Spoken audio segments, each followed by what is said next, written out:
Okay, good. Hello, everyone. Hello, team. We're here again talking about our project, our final assignment for BUSA 510. So our topic is about scenario. Our scenario here is about the Lagos project, with the Lagos Rail project with the introduction. Uh, yeah, the Lagos project is a long-awaited metro service between that began in Lagos to help slash travel times and making commuting easy in Nigerian commercial hub. It originally was a 13-kilometer long, 8-mile first phase, finally carried out its first passenger after 4 decades of planning the rail service. The Blue Line, built by the China Civil Engineering Construction Corporation, links the main part of Lagos to the mainland part of Lagos, of the city where most people live, with the more affluent Lagos Island, where many businesses are headquartered. That's from, if anyone that is familiar with Lagos, Nigeria, we're talking about the mainland where the population is concentrated, to the more robust, the affluent area on the island where all businesses are headquartered. This metro system has been dogged by funding and administrative delays since its initial plan in 1983 by the former Lagos State government, Lagos State Governor, as at then Lateef Jakande. Lagos is more than 20 million residents, experiencing regular traffic gridlock, forcing frustrated motorists and commuters to spend hours traffic by the new service, it's expected to dramatically slash traveling times. As this Lagos Rail project is set out to make things better. A journey that took once more than 2 hours will now take just 15 minutes, as the statistics said. As expected, second construction of the second phase of the rail project is expected to begin immediately after this completion phase later this year, and on completion, the metro is expected to carry some 500,000 passengers on a day. So this is the future of rail transit in Lagos State. Now, to carry out this project, we need to identify the focal issue or decision. And the scenario planning is one of the most strategic tools used by successful countries or states to uncover insights, anticipate potential problems and disruptions, and develop suitable plans of action that help them in navigating events in the future, such as the Lagos Rail Line project, which will change the traffic map of Lagos and its environs. Scenario planning is also a technique of strategic planning that relies on tools and technologies for managing uncertainties of the future. It involves developing different possible representations of a country or state future based on assumptions about the forces of the driving market and including different uncertainties. That's Butler and Keller, 2011. So date. Scenario planning has been used in a variety of contexts, from military defense, planning, politics, and public policy, to economic and business management. By identifying plausible scenarios and evaluating all potential outcomes and impacts, country or states become better equipped to or make smarter decisions develop robust strategy, and arrange for suitable adjustments or interventions where required. As in, it's an agile system. I mean, there's always room for continuous development and smart decisions, so to say. Now, when identifying driving forces of change, it is important to think about the big picture. This involves deliberating on the major shifts that your business anticipates in the areas of politics, economics, society, technology, environment, and law. That is with the acronym PESTEL.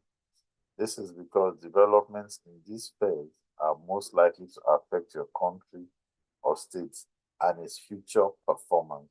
One of the most effective ways to gather insights is by considering the key factors that are most likely to influence or be influenced by the anticipated changes.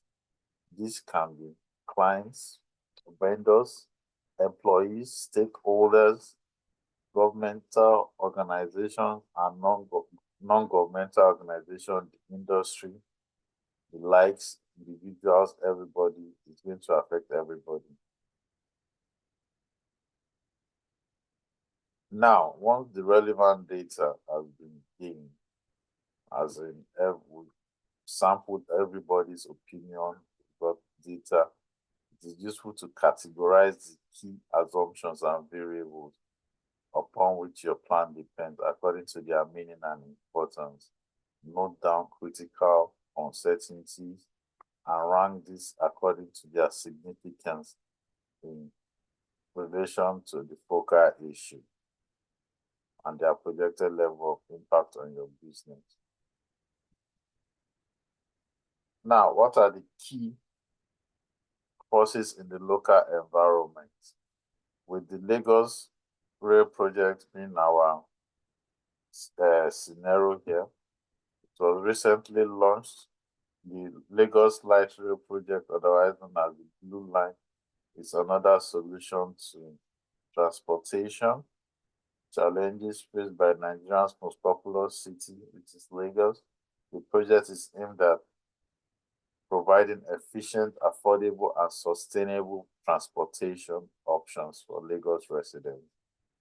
The first phase of this light rail system has been commissioned and is set to transform commuting in Nigeria's economic capital. This first phase spans from Marina to Mile 2. Marina is on the island, on the Lagos Island. Mile 2 is on the Lagos mainland. While the second phase covers Mile 2 to Komaiko, that's going further into the mainland.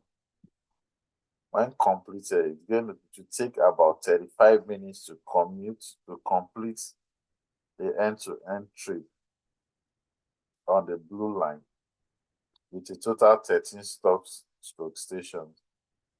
Now, the first phase spans 13 kilometers with about 5 stops of stations, as the case may be, because each stop is also a station. I mean, it's automatically a station. Namely, Marina, National Theatre, Gomu, Alaba, and Mile 2. While the phase 2 of the Blue Line will double that distance to 27 kilometers, extending its tracks to Okukomaiku. The Blue Line project in Lagos is a 27 rail system that upon completion is expected to carry more than 500,000 passengers. The entire 27 kilometer will convey roughly 500,000 passengers daily, with the initial phase taking an estimated number of 250 passengers daily. Each train is made up of 4 coaches, which will comfortably accommodate about 180 passengers per trip. Now, the driving forces. This Lagos Rail project was nurtured far back in 1983 by the governor of the state, Alhaji Lateef Jakande, during his time in the Second Republic, Nigerian Second Republic. The first project of the metro line was scrapped in 1985 by the Muhammad Buhari at a loss of more than $78 million to the Lagos taxpayers. That was sad. The idea to develop Lagos Rail project was revived by Governor Bola Tinubu later in the 2000s. That was at the beginning of the Fourth Republic, with the construction set December 2003. The first proposal, worth 135 million, was part of the wider Lagos urban transportation scheme to be implemented by the former Lagos Metropolitan Area Transport Authority, LAMATA. The former governor of Lagos State, Babatunde Raji Fashola, during his tenure, started the project, while the governor, Babajide Sanwo-Olu, the present governor of Lagos State, Nigeria, completed the project to boost the infrastructure of the state and the transportation network. These are considered as the driving force of the Lagos Rail project. LAMATA earlier concentrated on creating a bus rapid system, BRT system, running between Mile 2 and Lagos Island. However, it decided to progress the rail scheme later in 2008, focusing much on the blue and red lines. Some news sources confirm that the state government has already received the right of way approval from the federal government. So this driving forces is a continuous thing. Now they've gotten right of way on the federal route to expand the rail system. So these are schematic of the present situations and actions and future opportunities.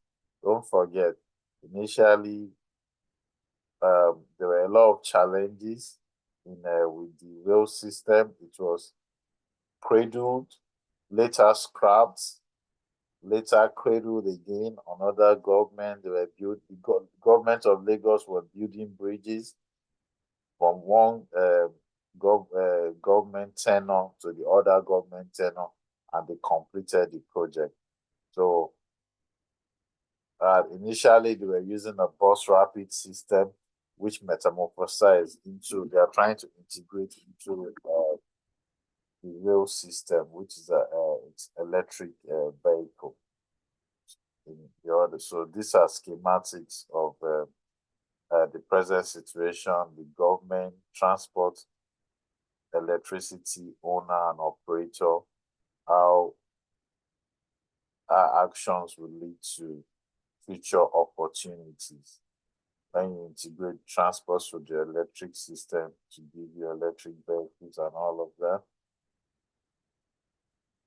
These are also how the electric vehicle use model, daily driving distance and all of that. These are international statistics that are related to the scenario at hand, and the market opportunities. These are world-class statistics of the market opportunities for these electric vehicles. A scenario shared here with the Asia Pacific market growth and what have you, leading to the Europe original equipment the OEMs and the continuous development. So it is point to note here that it is a continuous improvement thing. It is agile system, while in an agile environment. These are the statistics of schematics of the investors. There's a lot of research and development going on here with regulatory bodies, the EV Association, small and private, and from prominent companies trickle down to small and private enterprises, and the first tier, to the distribution supply, then to the OEM, finally to the end users. All these are statistics to support this scenario that is at hand. It's all about continuous improvement, is what I can say. Continuous research and development, so that to make life better. So that brings us to the end of my our group 11 presentation. Thank you.